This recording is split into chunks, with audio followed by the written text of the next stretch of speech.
की राजनीति में भूचाल ला दिया है। हमारे साथ कांग्रेस प्रवक्ता अभिनव बरोलिया जी हैं, उनसे जानते हैं। अक्षय कांति बम ने नामांकन वापस ले लिया है, अब कांग्रेस कैसे देखती है इस लड़ाई को? इंदौर से तो बीजेपी को वॉकओवर।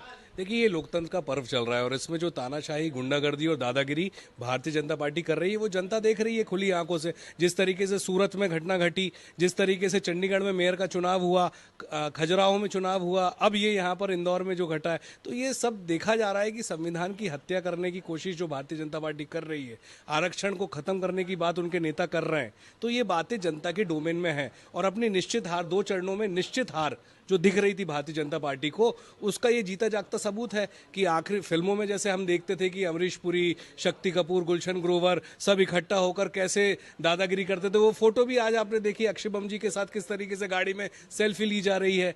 तो ये दिखा रहा है कि अपने निश्चित हार के आखिरी समय में जब खलनायक और विलन जो होते हैं, जो काम करते हैं, वो काम भारतीय जनता पार्टी के नेता कर रहे हैं। बात तो सारी आपकी सही है, लेकिन सवाल ये है कि क्या कांग्रेस पार्टी के लड़ाकू जो उम्मीदवार हैं, वो लड़ाकू उम्मीदवारों की कमी रहेगी कि बीजेपी के प्रलोभन से, बीजेपी के डर से वो कांग्रेस पार्टी को छोड़ रहे हैं और कांग्रेस पार्टी प्रत्याशी चयन में गलती कर रही है क्या? देखिए, गलती तो कहीं नहीं है। कांग्रेस पार्टी जो अभी फेस कर रही है और भारत का लोकतंत्र जो फेस कर रहा है, वो तानाशाही को फेस कर रहा है, गुंडागर्दी को फेस कर रहा है, दादागिरी को फेस कर रहा है।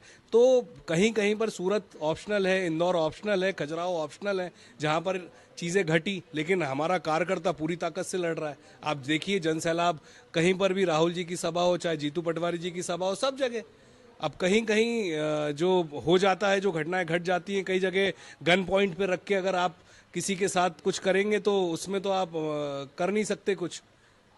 जिस तरीके से कांग्रेस के नेता बीजेपी में शामिल हो रहे हैं, बीजेपी के नेता उन्हें शामिल करा रहे हैं, कारण कोई भी हो, लेकिन पब्लिक के बीच, जनता के बीच, आम मतदाता के बीच ये संदेश जा रहा है कि कांग्रेस पार्टी के नेता ही जब बीजेपी में जा रहे हैं तो वोटर्स किस प्रकार से, वोटर्स का क्या मनोभाव? नहीं, गलत बोल रहे हैं आप, गलत बोल रहे हैं। जनता के बीच में जो संदेश जा रहा है वो जा रहा है कि आरक्षण और संविधान को खत्म करने वाली पार्टी गुंडागर्दी और तानाशाही कर रही है। ये आपका परसेप्शन है, आप ऐसा सोच रहे हो, लेकिन पब्लिक परसेप्शन अब ये बन चुका है। तभी इस हताशा और निराशा के दौर से भाजपा गुजर रही है, गुंडागर्दी और तानाशाही कर रही है। ये 10 साल का टेन्योर जो रहा है, आपने देखा होगा कर्नाटक में किस तरीके से जीतू पटवारी जी गए थे, जब सिंधिया के साथ विधायक गए थे, तो वहां पे रिसोर्ट में क्या घटना घटी थी, दौड़ते भागते, पुलिस पकड़ रही, कहीं कुछ हो रहा है। मनोज चौधरी जी के पिताजी साथ में गए थे जीतू पटवारी जी के अपने बेटे से मिलने, तब देखिए घटना। तो जनता कुछ भूली नहीं है। इन 10 सालों में लोकतंत्र का पूरे तरीके से चीरहरण हो रहा है, जो जनता अपनी खुली आंखों से देख रही है। तो जनता माकूल जवाब देगी और 4 जून को जब रिजल्ट आएगा तो ये तानाशाही, गुंडागर्दी करने वाले लोगों को समझ में आ जाएगा कि हमने गलत किया है। इंदौर में अब कांग्रेस पार्टी क्या करेगी? देखिए, वहाँ का हमारा जो सीनियर लीडर्स हैं और सभी लोग चर्चा कर रहे हैं और रिजल्ट बहुत जल्दी सामने आएगा कि वहाँ क्या होना है।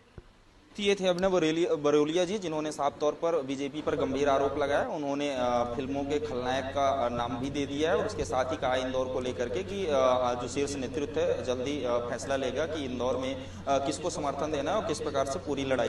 चुनाव